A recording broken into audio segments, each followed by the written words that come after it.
Lash Buddy. So Jayme, you want to give a quick introduction of who you are, and then can take it away from there.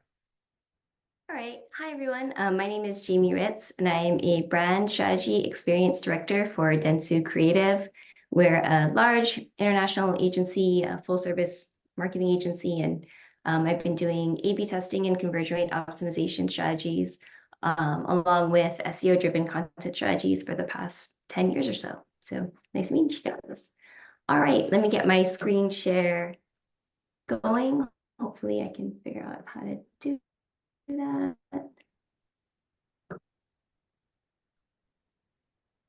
Awesome. Can everyone see my screen?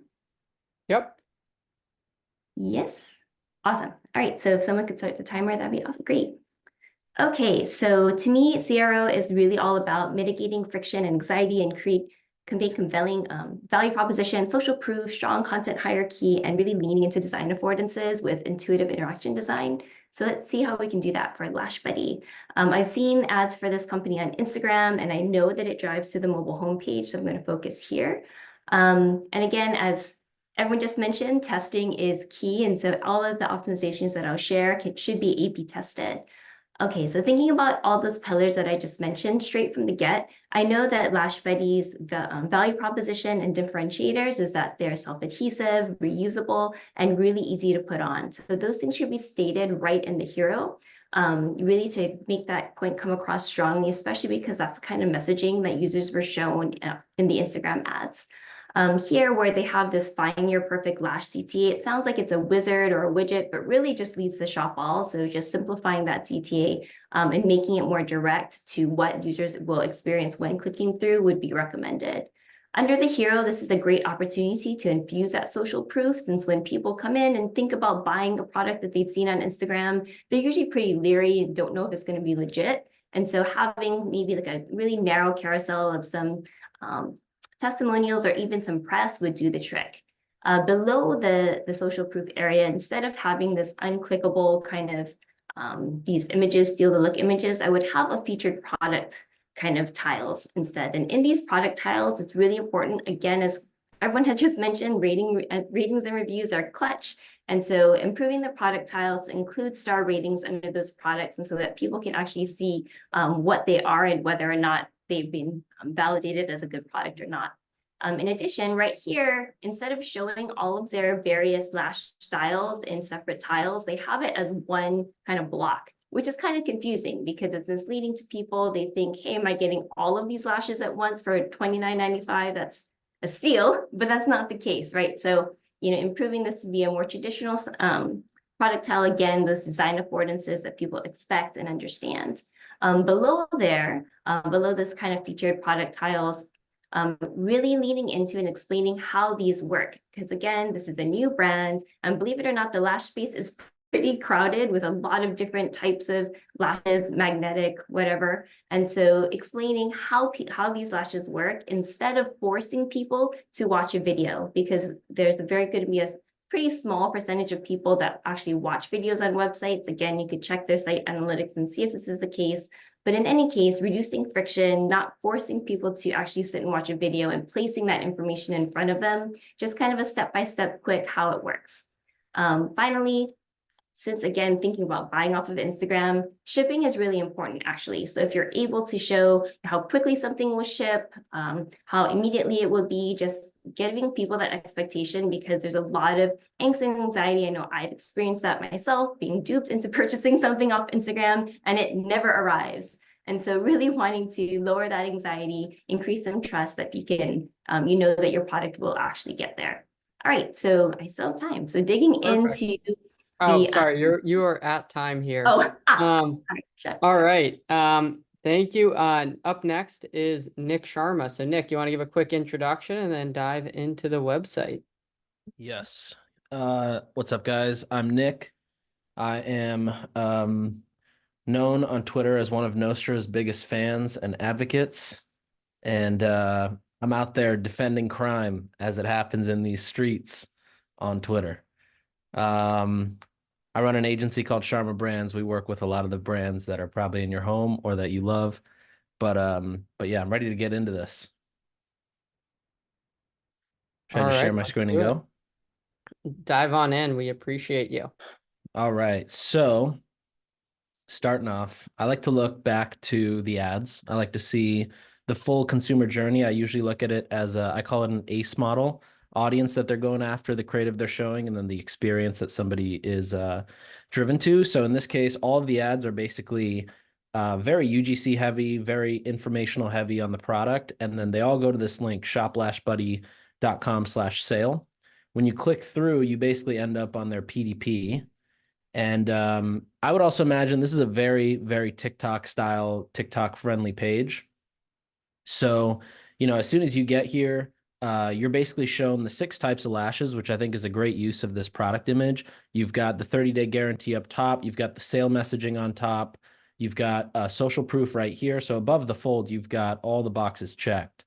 If we scroll down a little bit, I have a little bit of beef with these emojis like this because I feel like it comes off a little bit childish and comes off a little bit like kind of like what Jayme was saying, which is, you don't really know if this product's even going to arrive. I've got beef with this section. This is just poorly designed and poorly executed. I do like that they call this out. I think this could be called out a little bit better. I pulled up an example here where I thought this was done significantly better. The colors sort of draw you to where your eyes should go. This add to cart button's huge.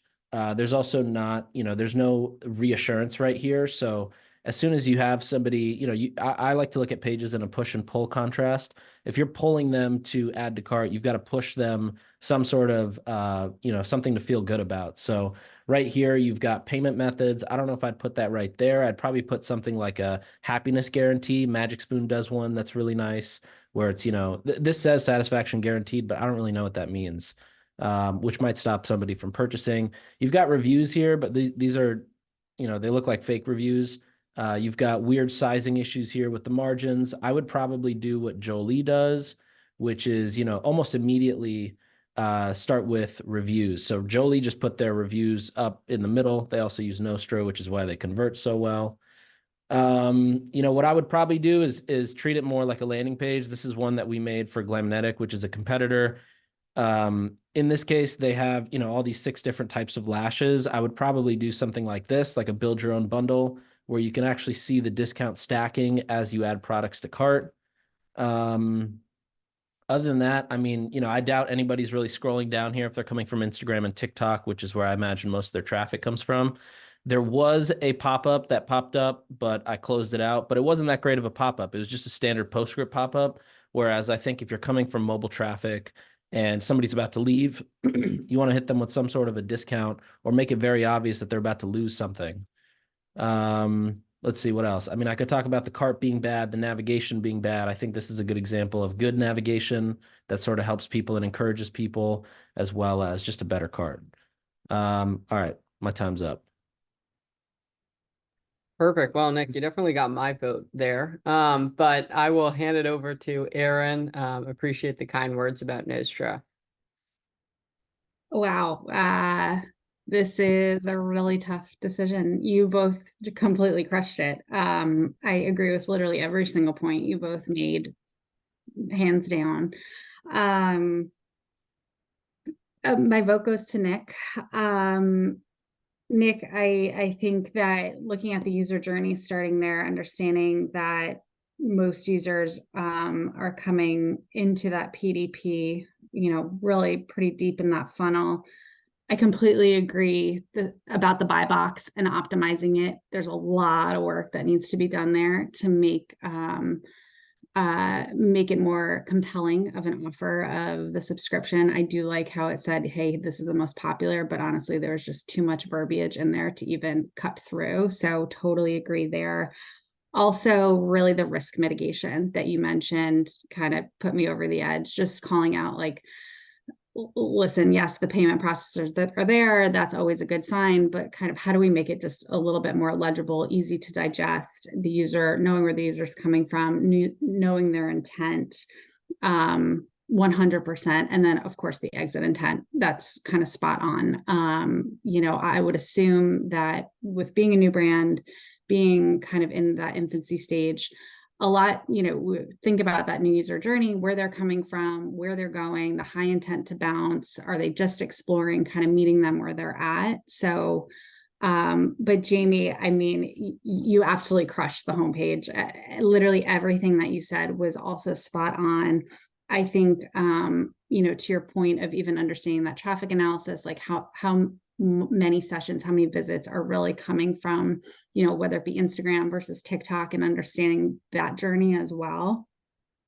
Totally agree with you on all the call outs around social proof, ratings and reviews. So incredibly important when thinking about just who the brand is and where that user is coming from.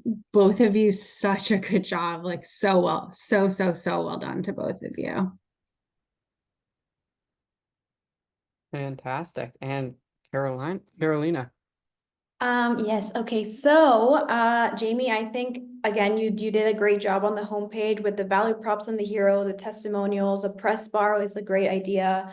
The product card images as well might be confusing when they're that small. You don't quite understand the how it works video. I agree. I've seen a lot of heat maps and a lot of video recordings, many websites, and very few people actually look at these videos. So a small animation or just a few steps is a great idea. So I love that. And the shipping part as well. I mean, Amazon does a great job where it tells you you'll get it in 2 days or you won't get it by Christmas, like that. Those small call outs are so important. So I love that. I've seen that if it's a free 2 to 3 day shipping, it's not that, it doesn't have that big of an impact because that's like standard, but if it's next day shipping, that's a huge call out. So I love that.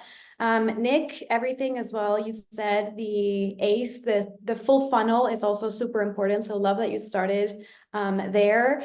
The emojis part, I agree. The only thing is maybe it depends on the demographic. Perhaps some demographics really like these visuals versus others that don't. So it's, a matter of seeing what are the demographic for this brand is, but I agree. I love that you brought up other website references to give you an idea of what you're talking about, so we can actually visualize what you're saying. So that's a nice little extra.